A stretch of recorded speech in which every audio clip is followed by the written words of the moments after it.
ગૌરવભાઈ, હવે આપણે સિઝન 5ની સફળતા પછી આ મેદાનમાં થોડા ઝાડવા ઓછા દેખાય છે.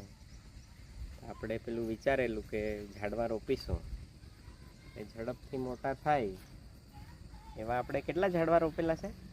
આ કદમના વિરલભાઈ 70 ઝાડવા રોપેલા છે.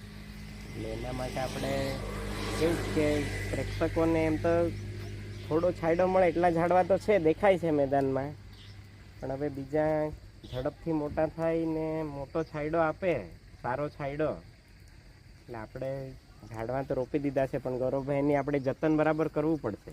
જાળવણી કરવી પડે. એ નાના છોકરા હોય કે ઝાડવા હોય, જાળવણી કરે તો જ એની ઉછેર બરાબર થાય.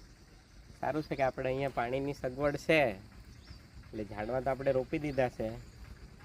હવે જોઈએ, હવે એની કાળજી આપણે બરાબર લેવી પડશે. સાચી વાત છે. આ વિરલભાઈ રોપેલા એના જે 2 દિવસ થયા, 2 થી 3 દિવસ જ થયા છે. એટલે આજે આ ડિસેમ્બરની 13 તારીખે આપણે 12 તારીખે, હા 12 તારીખે, એટલે આપણે ટપક કરી દીધી છે.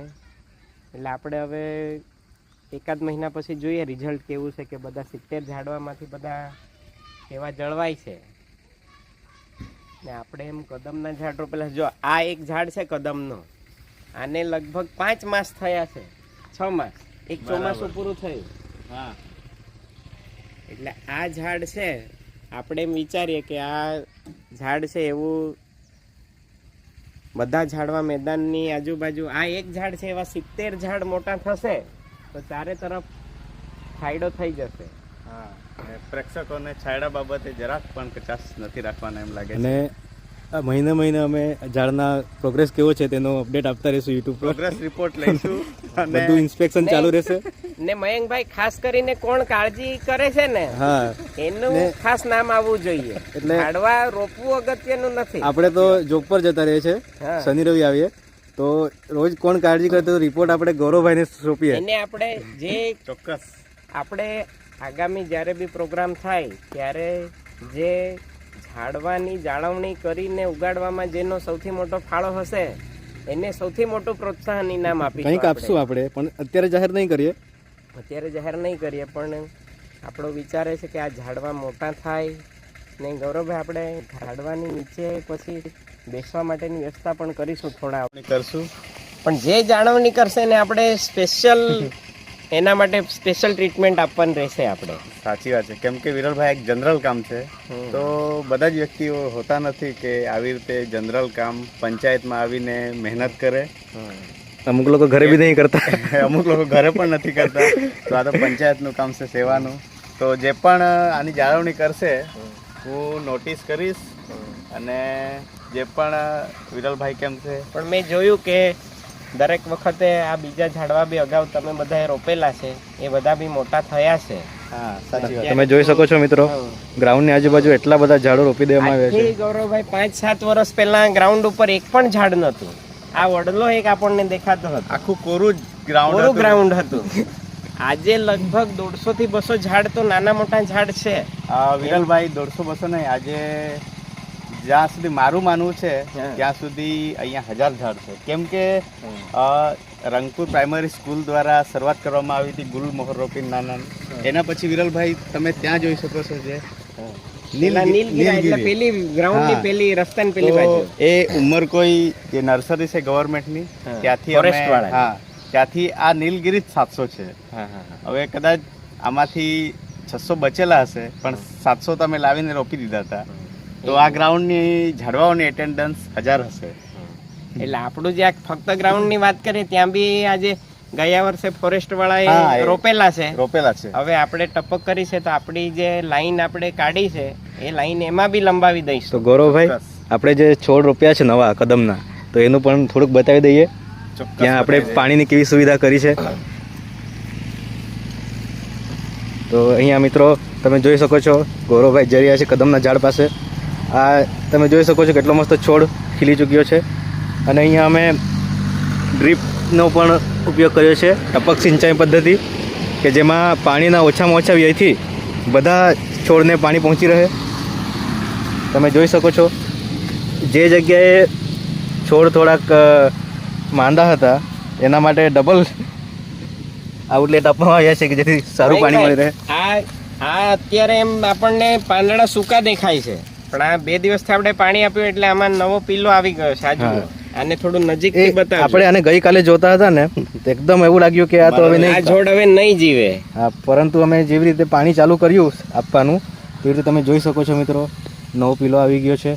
અહીંયા તમે જોઈ શકો છો નવી કુપળો, નવી કુપળ આવી ગઈ છે અને જે જૂના જે છે પાન એ ખરી જશે. અહીંયા આપણે આ જૂનું છે, 2-3 વર્ષનું હશે. અહીંયા ખાટામડીનું ઝાડ બી છે. અહીંયા આપણા ગ્રાઉન્ડમાં જમરૂખ બી છે. જમરૂક બી છે મિત્રો. આ પાણીની આ ટાંકી છે. આંબો છે, કદમ છે, ત્યાં પાછળ સેતુરનું પણ ઝાડ છે મિત્રો, થોડાક લાગ્યા છે. મયંકભાઈ 10 જમરૂક છે અને કહેવાય છે કે જ્યારે આને પર ફળ આવે છે તો એટલા બધા પ્રમાણમાં આવે છે ને કે ગામ આ ફળિયાના 2 ફળિયાના જેટલા બી નાના છોકરા છે ને બધા ચડી ખાતા હોય, મહિનો ખાતા હોય, પણ આ પૂરા ના થાય. પણ છોકરાઓ થોડાક મોટા નહીં થયો દેતા ફળને, પહેલા નાના હોય ત્યારે જ ખાઈ લાગી જાય છે, કેમ કે તેમને ઘણો ઉત્સાહ હોય છે. બરોબર, આપણે થોડાક ફળફળાદી ઝાડો બી રોપીએ. હવે આ નવો વિચાર આવ્યો છે. આપણે ઈચ્છા છે કે આ કદમ છે એ ટાઈપના કદાચ બદામના પણ ઝાડ એવા જ હોય છે, થોડાક બદામ પણ. જેમ કે આ એક ખાટમડી છે, આના પર આવશે. કેસર આંબો છે, આ વખતે એના પર 15 જેટલા અને ફળો આવેલા. મિત્રો આ આઈડિયા તો વિડીયો બનાવતા અમને આવી ગયો છે. આ વિડીયો બનાવતા કેમ કે આ ખાટમ ફળફળાદી ઝાડ છે ને આપણું કેવું, આપણું અહીંનું વાતાવરણ છે, આપણે વાંસદા તાલુકો છે, તો અહીંયા જમરૂક છે, આંબા છે, આપણને સુટેબલ એવા આ જ ઝાડો છે કે જે આપણને ફળફળાદી તરીકે.